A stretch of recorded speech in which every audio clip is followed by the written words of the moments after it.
Welcome to It Takes Two. I'm Blair. I'm Chris. And today we'll be talking about Never Ever Met Season 2, Episode 2. This is not a review. This is a shakedown. Okay. I need y'all to subscribe, like, share, and super thanks. Speaking of super thanks, I want to acknowledge Monique King 6086, Hope Andrea _HFG, and my sister from another mister, Carrie Black. I don't want to see another penny from y'all in this series. Thank you, because the money went to me. Okay. This is Chris's labor of love, and you got to pay him for it. Yes. So guess what? I don't want to see another penny from y'all this week. Ushers, open the door for them. Everybody else, close the doors. Hurry up. I see Toya C trying to sneak out.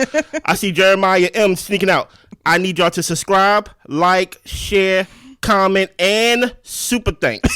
You ready, Blair? I'm ready. Walk us through this episode, please. Okay, so Jared tells Charlie his secret, and is that he has a baby too. Dude, you see what I mean? He has a 6-month-old baby. He's happy she shared her secret first because it made it easier for him to tell his, and he's not going to be mad at her about it because he's pretty much done the same thing. He already has 2 kids, so the thought of having 6 kids in one house is a lot. Yeah. But he's willing to try, and as long as he's willing to try, she's willing to see if they could be a match. Dude, y'all see what y'all got me reviewing? Yeah. And then one of y'all had the nerve to ask me, hey, can y'all review that Pop the Balloon on Netflix? I won't. Yeah. I will not. Right? First of all, the fact that Charlie even had the nerve to be like, what? You had a baby? Even though his baby is 6 months old and things of that nature, I don't know what I'm doing here. It may not be fair. It is what it is.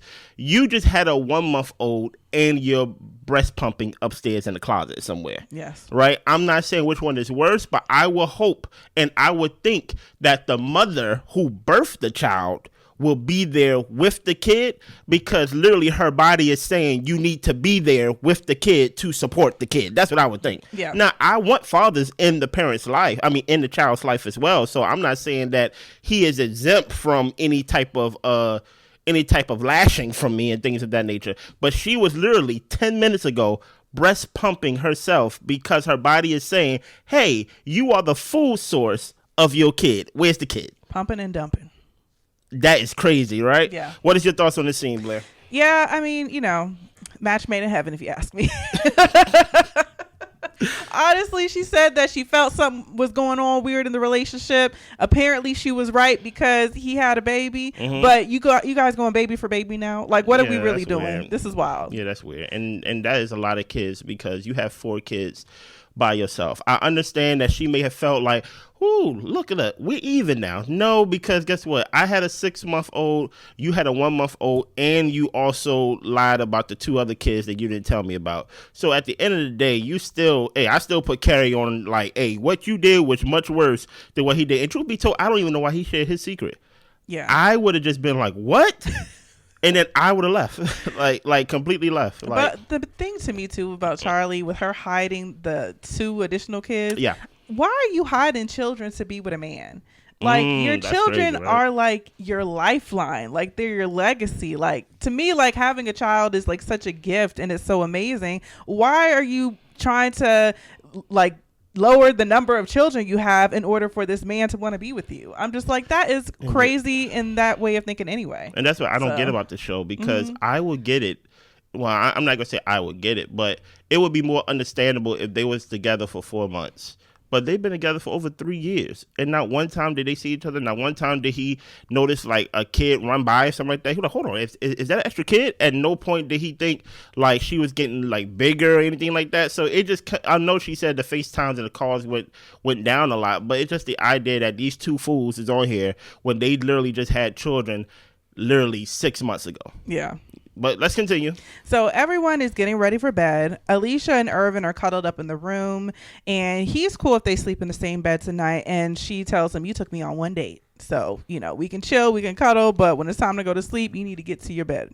She has an autoimmune illness, and she went on a health journey to live a more peaceful, healthy life. Yeah. And she is just a little bit more careful when it comes to her energy, her peace, and just also not wanting to sleep in the same bed as a stranger. Okay. So she wants their mind and heart to connect first, and he tells us that he's not trying to jump straight to sex, but he thinks that she does have a bit of a hard exterior. Yeah, I will say that if we've been together for these months and things like that, I will hope that we would not take it slow when we actually get to see each other. And when I say take it slow, I don't mean, hey, get naked, let's get in the shower and have sex. That's not what I'm saying, right? But we're not courting each other once we actually see each other, especially if we waited so long to see each other. Now, here's the thing about it.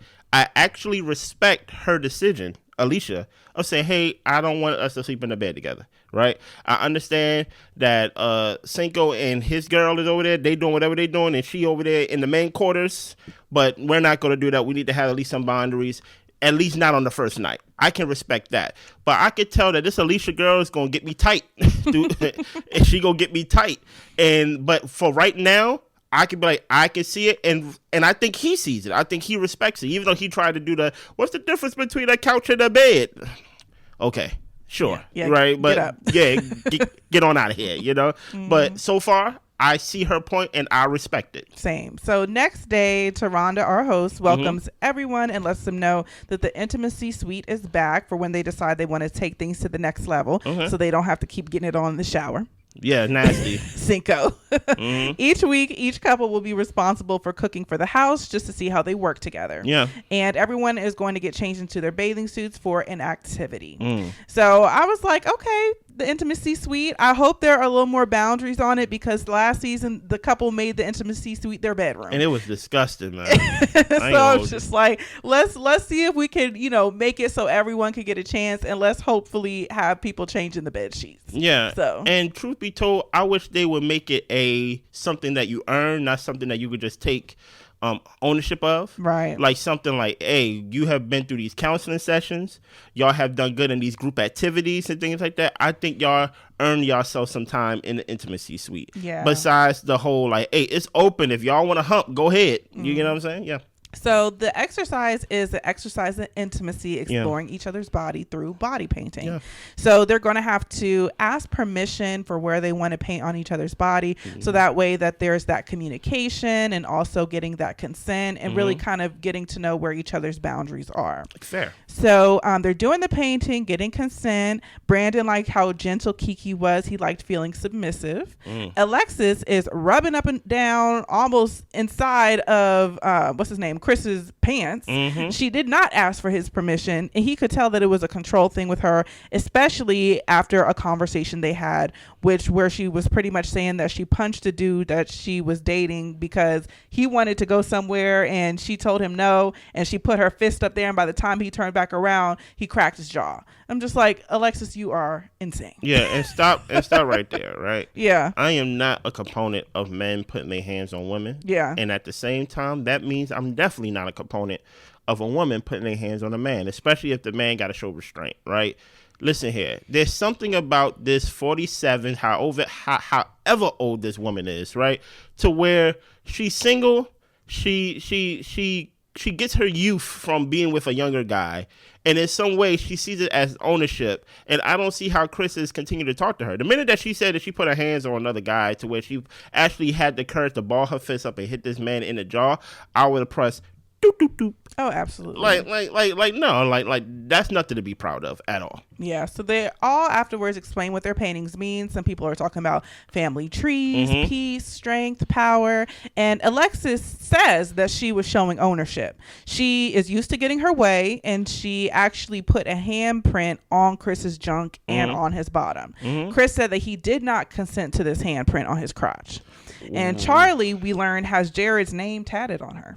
That is, I don't understand why you would get a stranger's name tatted on you. I love you dearly. I can't see me getting your name tatted. Yes, on you me. would, Blaine. I don't even know why you lying to these people for. Like you definitely told me before that you would get my name tattooed on you. Okay, I go back and forth about it, but it hasn't happened yet. I never asked you to get my name tattooed on you. It's a personal thought. So okay, well, put it like this. You have tattoos. I do. I don't have no tattoos. I don't want my first tattoo to be Blair. Okay. Or Blair with the hair. You get what I'm saying? So like that's why I think you wouldn't mind if you would get my initials on you or anything like that, because you're like, a tattoo is a tattoo. I have over 6 of them and stuff like that. I kind of feel like it's a stamp of death for a relationship, though. Sure, I don't believe in that type of witchcraft, right? My thing is this: I don't understand why you putting a name on someone when you haven't took the time out to meet them. Yes. You set up an appointment with the tattoo artist to put a name on you, but not an appointment to go see the person. Now that's weird. We're also reviewing the show called Love After Lockup and things of that nature. And there's a girl on there that tattooed this guy, and she haven't seen him in person either. No. So that's the weird part about all of it, right? Also, with the whole consent thing, the whole point or the small detail of this exercise is that, hey, you asked for consent. Hey, something as small as, can I blindfold you? Can I paint you here? Can I touch you here? Can I massage you here? All these things, not so much of to be, not so much that you feel so submissive and things of that nature, but it's a trust thing, because number one, I blindfold you, so you lose one of your senses, right? But guess what? Even though you are, I guess, rendered powerless by the blindfold, you can still have some type of sort of control and power by giving consent. Yeah. Yeah, you get what I'm saying? And I don't understand why the oldest one over here, that's supposed to be mature, don't get that.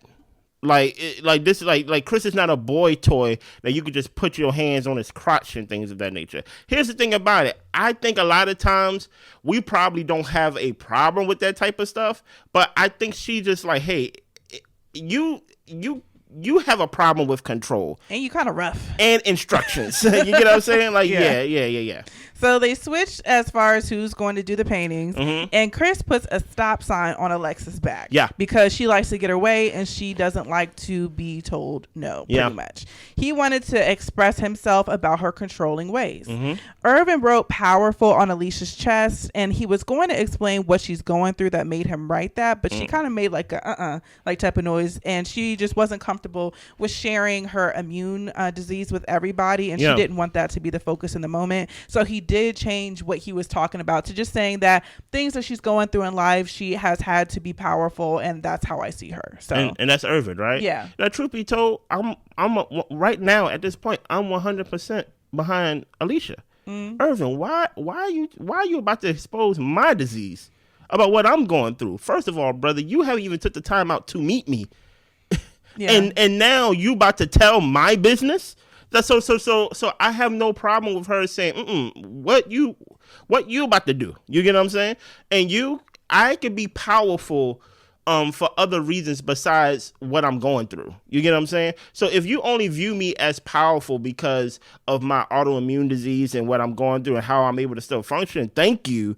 But I will hope there's other reasons why you will view me powerful, because guess what? As a person is powerful outside of the autoimmune disease or like whatever they going through or like whatever flaws they going through. So I'm happy that she stopped him.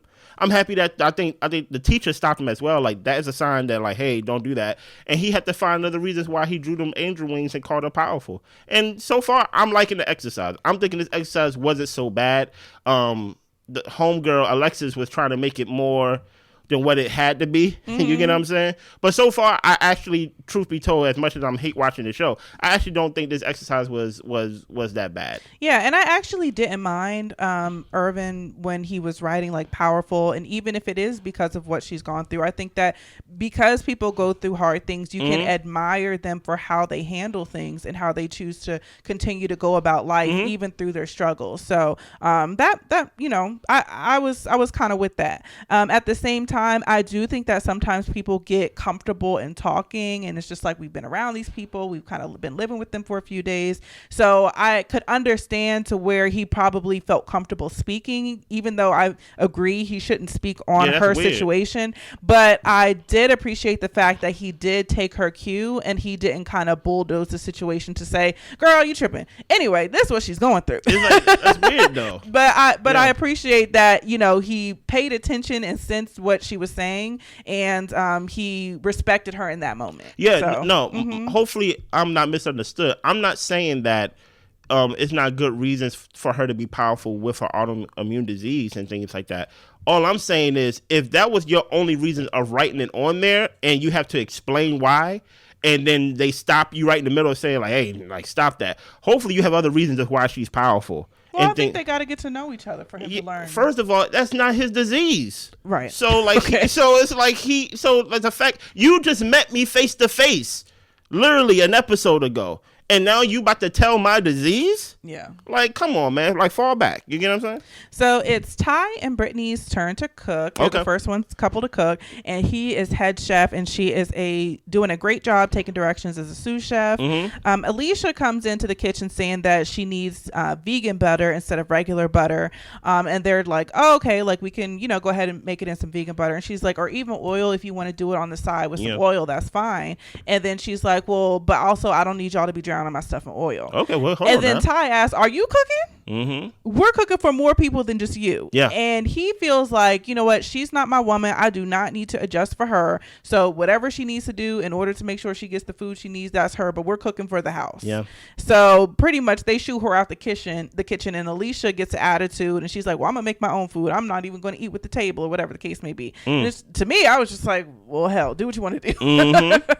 But yeah, so she was annoyed that they kicked her out. Now here's the thing. I literally was on everybody's side until Alicia's reaction. Yeah. I'm thinking like, hey, if someone is vegan, right? Hey, if you don't mind, can you use vegan butter? Okay, we don't have vegan butter. Okay, can you just cook this in oil? I think they was like, okay, cool. Like, we found a compromise. But then you gave just one more instruction than you should have. Don't drown my stuff in oil now. Okay, wait a minute now. I know how. Chill out. Yeah, please. You get what I'm saying?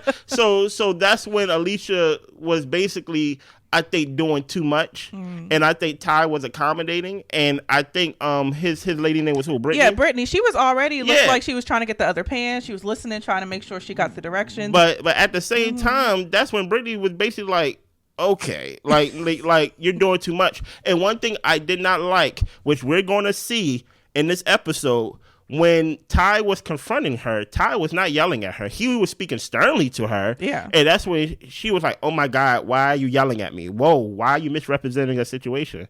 You get what I'm saying? Yeah. Like you came here and all you had to say was, hey, do you have vegan butter? Okay, no. Okay, can you cook it in oil? Cool, right? Brittany started looking for a pan and stuff like that. But now you're being too much of a problem. You get what I'm saying? Hey, you cooked however you want to cook on your week. So like that, at that point, the table started to turn on me with Alicia. Yeah, and I felt the same way. I'm like, if you have certain dietary restrictions, because a lot of people do, you know what I'm saying? And I don't think there's anything wrong with telling somebody that you need like specific types of things in order for you to eat it. But the way that she did it, she was rude about it. She was bossy about it. And they were trying to be accommodating until she, kind of like put a little too much toot in there. And then they were just like, actually, you be all right. Yeah. And I saw some things like, because, I like to like read on Twitter and stuff like that. I was like, I'm watching the show in between commercials. And I did see like people were talking about how, well, when it comes to, her situation, maybe if she would have told them like, hey, like I have an illness so where I, X, Y, and Z. I don't even think she needed to say all that. If she would have just asked them nicely, if you guys wouldn't mind cooking my green beans in oil, it looked like they were willing to do it, but she was doing a little bit too much. And truth be told, I think what happens is, even if after they cooked, she would have cooked her own self a little small plate and stuff like that, I don't think they would have been offended if she said, hey, I can't eat certain things because I'm vegan, and like based on how you prepped it, I'm happy you cook for the house, but I just didn't want to put you through the trouble of making something small for me. Right. So like I'm just gonna cook myself a small plate, or I'm just gonna drink water tonight. You get what I'm saying? So like I see it. So Brittany ends up telling Ty, just be mindful when you're talking to other men's women. Yeah, that's true. Yeah, and I was with Brittany on that. Just a little piece of me, and this is just a little nitpicky piece of me. Where I'm just like, and just, she's a person herself. We don't have to put it as that we're talking to other men's women. Alicia's a person, and we should respect how we talk to her as an individual outside of her connection with a man. But I'm with Brittany too. Like, other men are here. You might have to be held accountable for how you talk to their women, so to speak. That's true, but I viewed it differently. I viewed it in a most positive way for Brittany, because she's like, you know what? I'm just gonna make sure that you are considerate that you are talking to someone else's woman, because I don't want you in a dangerous situation to where, and I see that, to where that man will now have to come, because you already know what she's going to do, right? Which she did, exactly, right? To where she's going to go and she's going to tell her side of the story, and her side of the story ain't gonna have a little bit of oil. It's gonna be drenched in a lot of like, oil, a lot of spice, a lot of like he yelled at me and pulled my hair. You get what I'm saying? So I did like what Brittany did, because Brittany's like, hey, just be considerate that, hey, if you're not gonna respect a woman, Blair, at least respect a man. Right. You get what I'm saying? And at that point, that's true. And I think Ty was stern, but guess what? Somebody else can perceive it as, you know what? You ain't got to kick that woman out the kitchen like that. You get what I'm saying? So, yeah. So, Alicia runs to Irvin. Of course. And tells her that Ty was yelling at her. He kicked her out the kitchen. And she says a little bit like she raised her voice just a little bit because of how he reacted to her. And Irvin tells her not to worry about it. And he tells us that he feels like she was probably being bossy. Her tone in the kitchen, it was probably a little bit much. And he also tells her, the kitchen is probably a trigger for you based off of whatever you're going through as well. So I appreciated Irvin for how he handled it. Yeah. Because basically, your lady, and she can come off a little bit hard. And you also know that because of her situation of how specific she has to eat things, then it may have rubbed her the wrong way how they handled the situation, so to speak. And one thing I do like, as well as I like that too, Blair, is that Irvin did not use this as a situation or as an opportunity to try to impress his lady. No. You get what? Yeah. What happened? I'm straight gonna be like Clay and put the S on my chest, and I'm going to go and stand up for my lady because I want to sleep in the bed with her. Right. Like, no, he did not use that as a opportunity to basically be a man. So yeah, I liked it. Yeah, and that's another thing too. It's like, I don't like when women try to hype their men up to get into a situation or to fight for their honor, so to speak, when it's just like, it was never that serious to begin with, and pretty much like your wife or your partner or whatever that is trying to put a battery in your back for a situation that was never that big to begin with, and you end up putting men in dangerous positions when you try to put a battery in their back over stupid stuff, and they can't even sit up here and defend you really because they wasn't there and they don't really know what happened. So anyway, Alexis felt like Chris was disconnected with the finger painting. Okay. And the finger painting turned her on, but he was being like too rough. She wanted him to slow down, be a little bit more gentle. And Chris was like, well, you didn't even ask for permission. Like, he wants to show that he means business with her, because if not, then she's going to treat him like a little boy. So any thoughts about their interaction? Yeah. I think Chris' point was outside of the whole you did not ask for permission. At the end of the exercise, they was given an opportunity to speak how they felt about, like, hey, was it good? Was it bad? What was it? And he's basically, from what I perceived, was that you had a moment to say what it was, and in that moment, like, you said it was good, you said it was cool, but now you are amongst other couples saying that, like, you feel disconnected with me. So now, here's the thing that I think she's doing. She's using it as a way to control, right? She's not using it as a way to correct. She's not using it as a way to even connect, right? What she's doing is she's dangling a carrot in front of him, right? To where it's like, I feel disconnected, so now you got to do more to get me to feel connected to you. Right. So like, prove something to me. Exactly, right? Always putting him in a position to where he is inferior to her, right? But let's remind her that, hey, Alexis, while whatever you was doing, not meeting him in person, and while y'all was quote unquote in a relationship, he actually went to go talk to someone that he can see, and that was someone his age, that's someone he could connect with. And now you want a public apology for something he did in private, and you're not gonna get that public apology, right? So you can keep dangling this carrot, which makes no sense to me. But I did see Chris, even though some things that she could say can be valid, when given the opportunity to say what was right, what was wrong, and things of that nature, you were silent. And now why be silent when the teacher asks you, but then behind the back, you over here talking to people talking about you feel disconnected with me? Yeah. Nah, it's a power play, and I'm off it. But the thing is, like, I can see how she would feel disconnected because he was not feeling how she was approaching the situation. No. And I think that was an opportunity for him to say to her, like, hey, like, when we're talking about consent and we're trying to communicate, like, you actually have to communicate with me. I'm not joking when I say that I don't like that you put your hand on my crotch. Like, that's not a joke to me. And I think that with him, I think, he's not trying to let it become such a big deal, but I think at the same time, if you don't approach her straightforward, she'll bulldoze the situation. Yeah. So I think that's his way. I think that's a lot of people's way of trying not to hurt their partner's feelings and things like that on the women's side and man's side, to where they can really feel offended or even felt like a line was crossed but they would kind of joke about it just so you won't feel so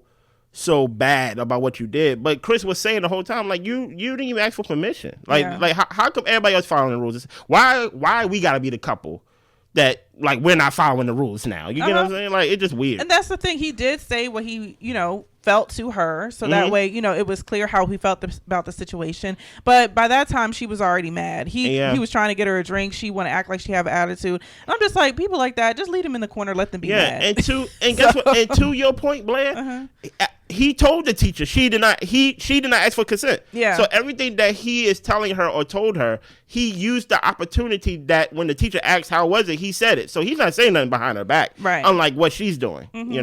So Alicia and Brandon, they're doing yoga, and Irvin comes upstairs and he notices and he gets upset because weird. He was just asking her the other day to meditate, do yoga together, but her response is, I just want my body to wake up when it wakes up, and I don't really want to be pressed to do anything. So he confronts Alicia, and she's saying she's trying to apologize, but she's getting frustrated because they're not on the same page. She has great intentions, and she doesn't see why he doesn't see that she has great intentions. What is your thoughts on this, Blair? Yeah, Alicia got on my nerves with this because clearly he's upset because this is something he wanted to do with you, but you decide to do it with a stranger.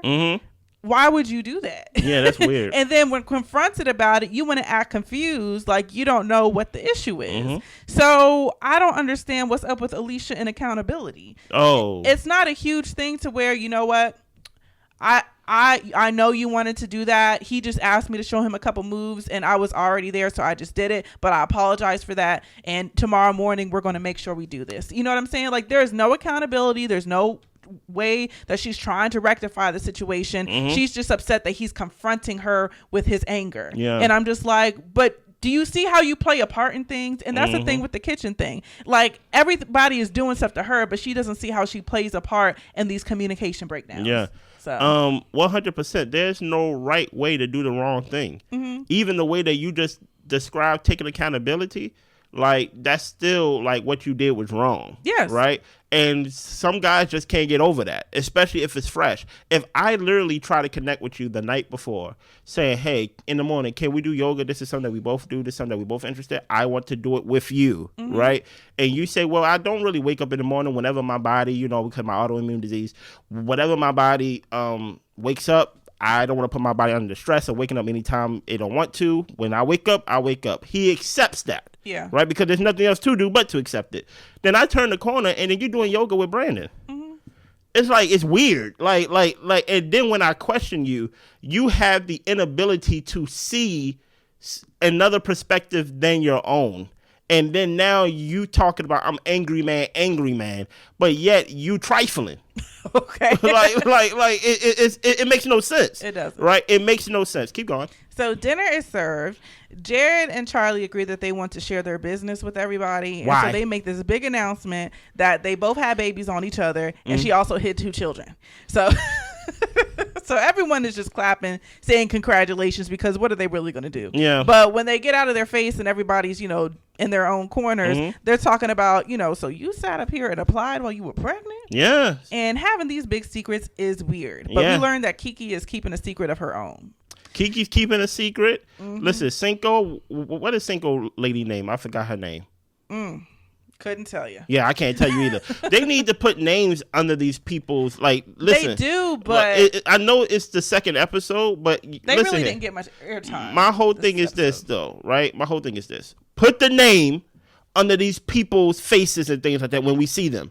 Because this is the second episode and you expect me to know these people's names, right? Senko over there talking to his lady and basically saying, y'all weird, right? And that's the thing that is so irritating to me. You know what I hate the most?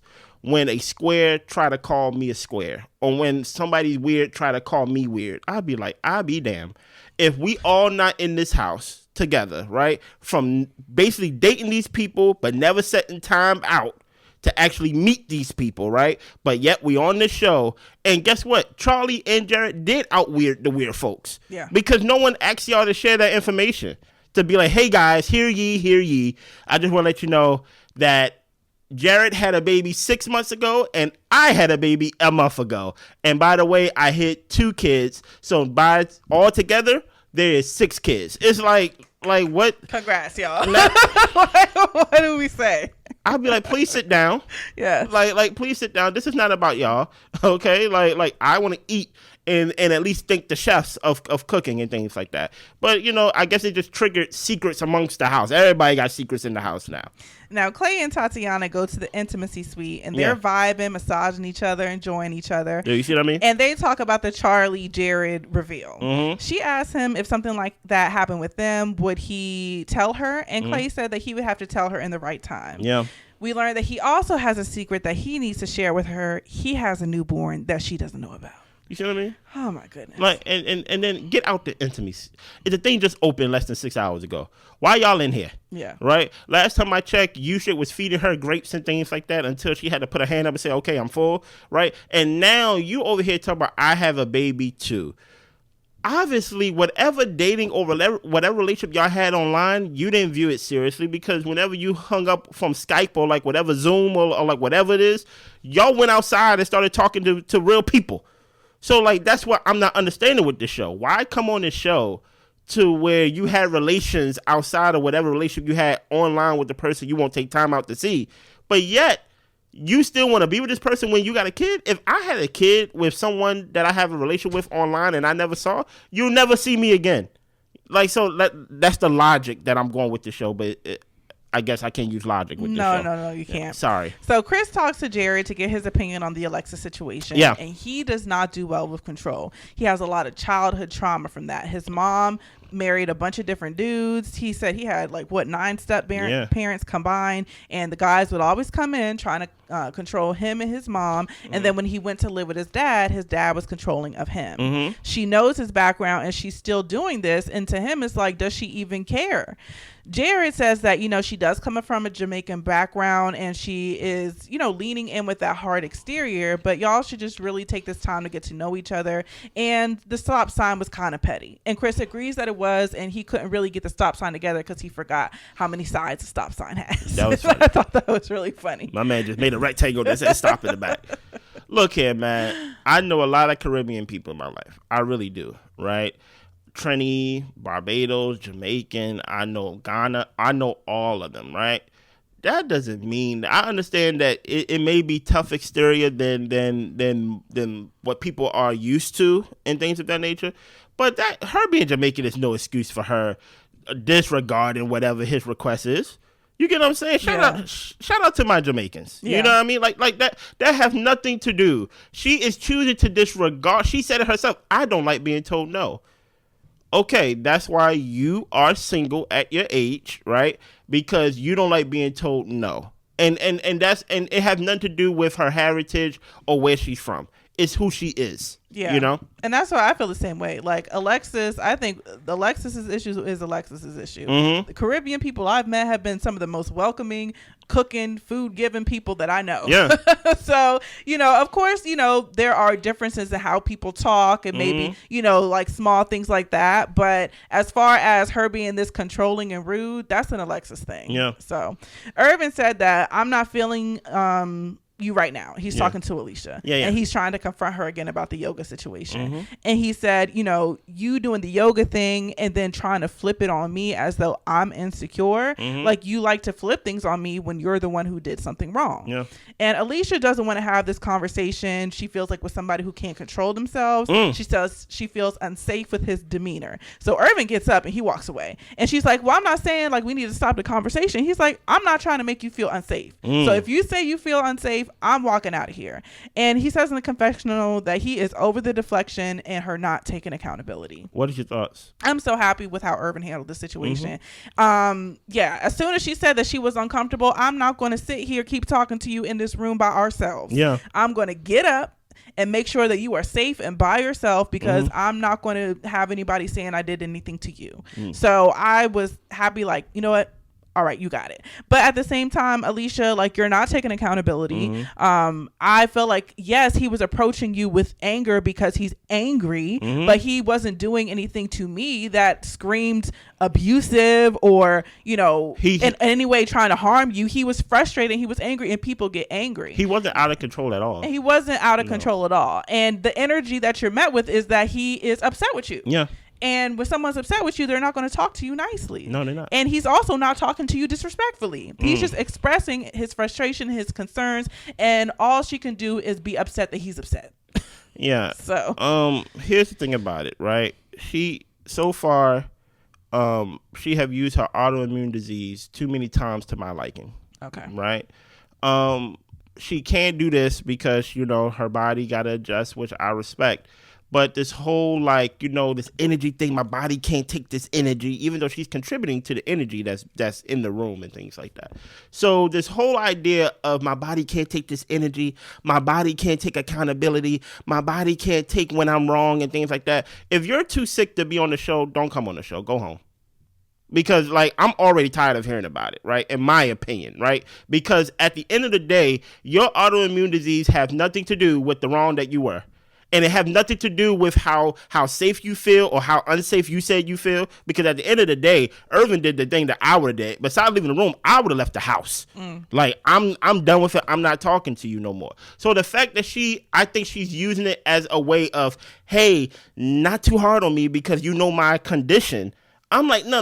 We're not going to do that, especially if you're the main character that caused this whole situation, right? Listen here, no one's not over here just piling on you. Irvin's not coming over here just yelling at you for no reason. He haven't even yelled yet. But whole time he mentioned the whole Brandon thing, right? He's still not over it, so he's trying to have a conversation just to give you an opportunity. Sometimes a conversation is just an opportunity for you to take accountability and for you to actually give a remorseful apology. Yeah. Right? So he's talking to you, and now you're over here talking about, whoa, someone's not in control right now. I don't want to have a conversation with someone who's about to lose control. Whoa, I don't feel safe.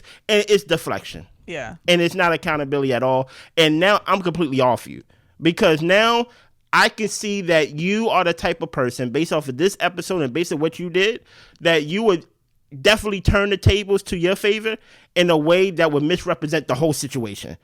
And for men, we can't afford that, especially using words like safe and unsafe. And one thing that I want to point out, even though it may not be as parallel, but it is just something that I think we should take seriously on both accounts, right? I like the fact that Irvin felt that, hey, he heard her say, I feel unsafe. He got up and left, right? The same way as Alexis, without consent, put her hand on this man's crotch, right? That is something that we need to take seriously, no matter what the sex is, man or woman. Because at the end of the day, if a man was to do that to a woman to where he had no consent, but he's over there touching her privates, I think that'd be a cause for you to leave the show. Oh, for sure. Do you get what I'm saying? So I think I like the fact that, hey, Irvin, you got up and left, so you won't be in that position, so she won't lie on you. And at the end of the day, we need to take people's safety seriously. And guess what? Alicia, you was not unsafe. You were just wrong, and you don't want to take accountability. Oh, yeah. So at the end of the day, listen here. Whatever her condition is, prayers to you, but don't use your condition as a way to opt out of accountability and stuff like that. Yeah. Anything else? Did y'all enjoy this shakedown? I need y'all to subscribe, like, share. Super thanks. Right? Monique, Hope, Carrie, I don't want y'all money no more. Everybody else? Okay. I want it right here. Anything else, Blair? That's all I got. Y'all be good. Bye.